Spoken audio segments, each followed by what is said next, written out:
Um, well, the biggest thing is, other than being sick of being an armchair advocate for various things in government, I really wanted to step up. I've done a bit to help my community and the people around me, and I see the same thing happen every time we elect someone new. And I want to do something different. I'm sick of the petty party politics that everybody else goes on. You wind up voting somebody in, and they just wind up fighting for their party instead of the people that elected them. With myself running as an independent, if people vote me in and I get in, I am not behooven to hold party lines. I can be nimble and do what's needed for the city. Well, the easiest way, because living is kind of a loose word, living would be in this riding.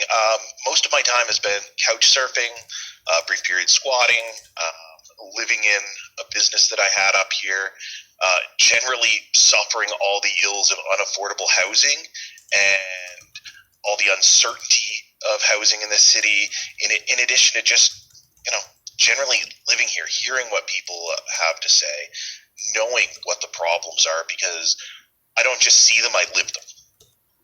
So as New Brunswick as a whole, I've seen a lot of it. I've been to most of it, and I've spent a large portion of time. I tried living in Moncton. I've tried living in Fredericton. I've spent quite a bit of time in Sussex.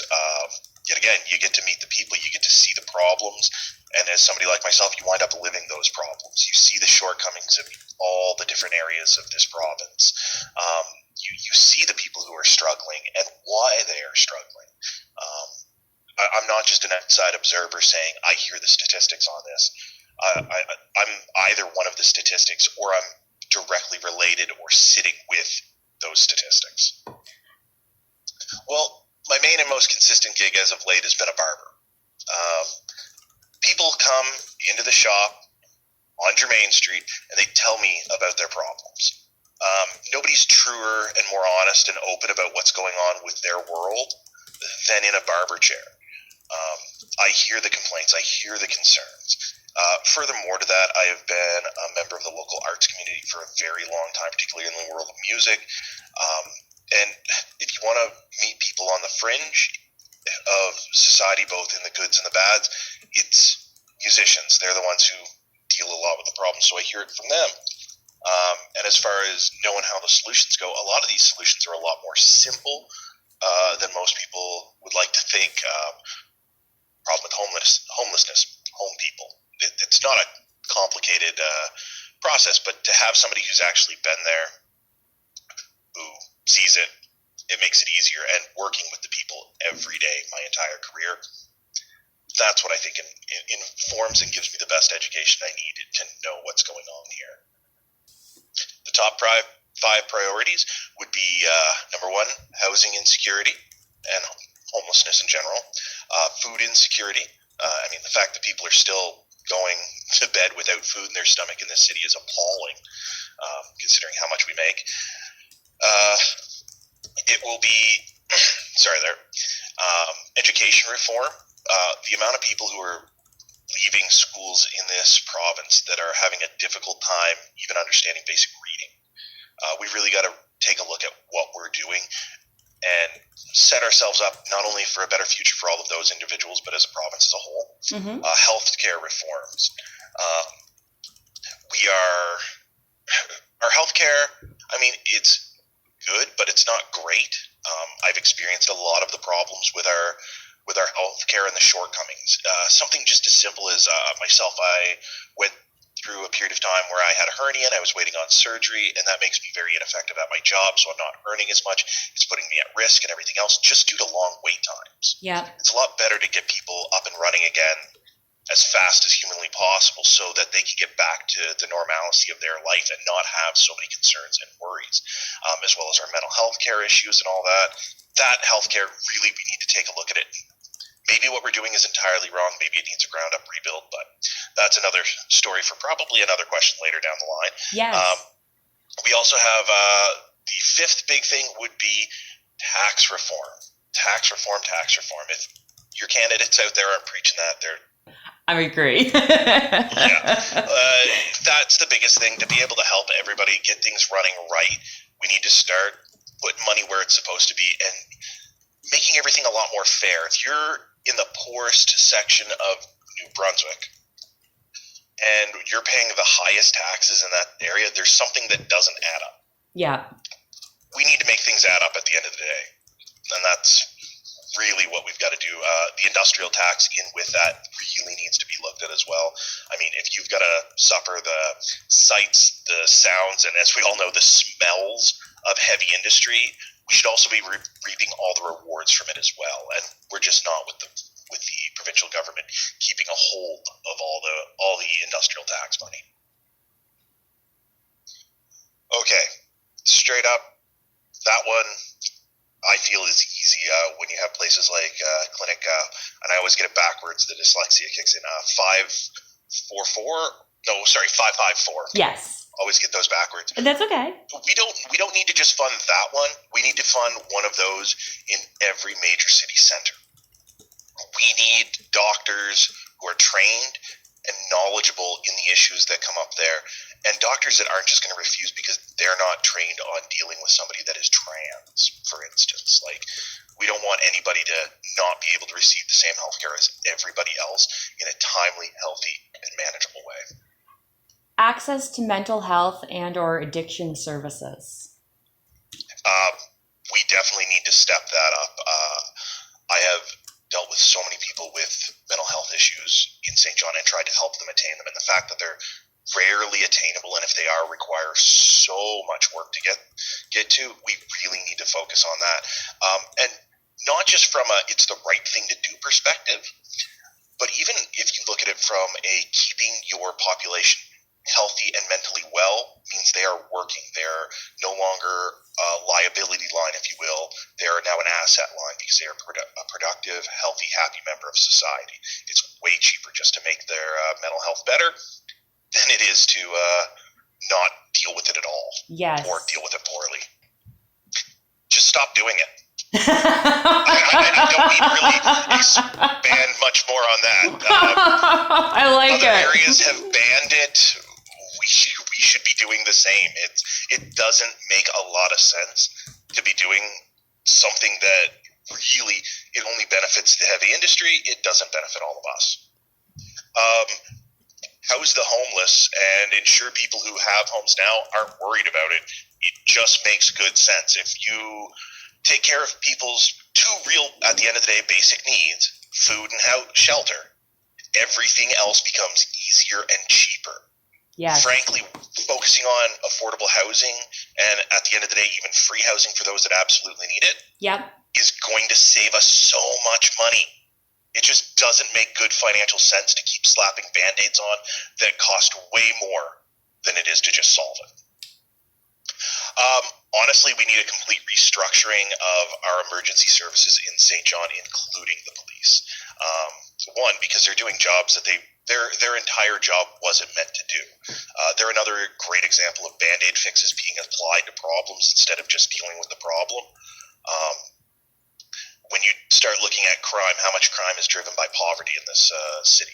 So why are we giving more money to police to deal with crime that is a result of poverty instead of just resolving the poverty so we don't need the police? It's finding ways to solve problems before it becomes a police. Police should be our last line on anything we do, because it sounds horrible, but they're a lot more like a janitor in anything with society. They clean up after everything else has failed. Yes. So if we don't have things failing as much, we don't need to have them as much. And that's really, we should be working towards a future where we don't need them. I mean, they're still going to be there, but if we can do things in a way better way, we should. Even doing things such as less necessarily criminal policing and moving more towards things like even just traffic control, having a better setup for that, because why is a police officer going to a non-hazardous, if you will, traffic accident when really at the end of the day it's to take a couple of photos and fill out some forms so that the insurance companies can decide what's actually going to happen. Yes. We don't need to have an armed officer taking care of that. we really have to look deep into that, and not just here in St. John, not just in New Brunswick, but globally needs to really change their attitudes on what's going on with that. The fact that our ratio of, and yet again, nothing's been proven, but claimed sexual assault versus solved or resolved cases versus it's just left to sit there because they say there's no proof, there's no evidence, there's no anything. They need to do a lot more work and actually do the police work that we are kind of overpaying them for anyway. Yeah. Like at the end of the day, do your job. If we Yes. absolutely have to have you, we absolutely have to pay this amount. Maybe whenever somebody brings up a claim, you should probably do the job and investigate it. Yeah. Otherwise, people are going to be screaming to defund you. Oh, definitely. And I'll be 100% clear and transparent. Do I 100% know what needs to replace it? No, but I've got some great ideas of ways that we can work it. But we're working with a tax system that's 60 years old. I mean, I don't know about you, but a lot of people out there won't even live in a home that old for fear of what the problems it has. Why are we using a tax system that's old? We need to do a much better job of making things fair. If that means converting to regional taxation versus individual municipalities and everything else, then maybe that's the way we have to go. But at the end of the day, we need to make sure everybody paying taxes is not only paying their fair share, but getting their fair share for the taxes that they do pay. How can you be worried about the people at the bottom rung of society's ladder as far as financial and risk and everything else go if you're not worried about public transit? And a lot of people are like, well, we don't have the ridership. Well, if you don't have good service, people aren't going to use it. So it becomes kind of a chicken and the egg. If you build a stellar transportation system, you're going to get people using it. It's when a transportation system and a general active transportation isn't helpful to people, that's when they stop using it. That's when it stops being feasible and everything else. We've got to start from a good position if we want to stay in a good position. And it is one of the most important things to keeping your citizens mobile and working and everything else. So, yet again, if you want your citizens to be happy, healthy, and gainfully employed, they've got to be able to have a spot to put the rugrats. It's really got to be a thing that we're working and doing a lot better on. I know a lot of work has come up on it, but it really, we need to do a better job. If that means we have to look at it as a public thing, if that means we have to start looking at it as giving more incentives to private things, then we've got to do whatever is going to do the best thing to get childcare available for individuals. I mean, some of the biggest stuff, if we really want to recover from COVID, and get women, who traditionally wind up stuck at home with the kids, back into the workforce as well, we need to make childcare affordable and available. Yes. We disproportionately punish a large portion of our population by not providing affordable and easily accessible childcare. The whole monopoly thing, right? It's ridiculous. Now, some can argue that, oh yes, they have a monopoly because nobody else has tried to do anything, but often, anytime anybody else tries to do anything, they get basically strangled and choked out of the market by the giant ones. This is why things like CBC are still good, because although they are a little left-leaning, they still are fairly neutral towards these things, and we do need to encourage more media to grow in New Brunswick. Oh, do we ever? It would be lovely to see things back like the various broadcast stations out of St. John that we had that were not owned by a giant mega oligarchy monopoly thing. We need available media. We need non-biased media, one that's not spinning it from one point or another. We need the most neutral media we can have show up and still tell interesting and decent stories.